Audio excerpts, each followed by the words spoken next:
still tracking warehouse operations with clipboards, spreadsheets, and guesswork. If you're thinking of building your own picking and packing management app, here's what it involves.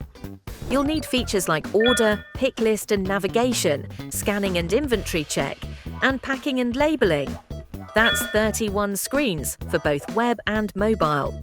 Traditionally, you're looking at a full crew: product managers, business analysts, UI/UX designers, front-end and back-end developers, QA testers, and DevOps engineers. That's 8 people working for 16 weeks at a cost of around $145,000. And don't forget the project delays, backlogs, and long QA cycles. Now, here's how much faster and more cost-effective it is with Xamun.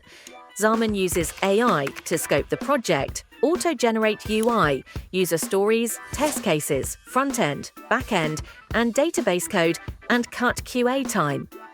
The same picking and packaging management app, built by just 4 people in 4 weeks for only $72,000.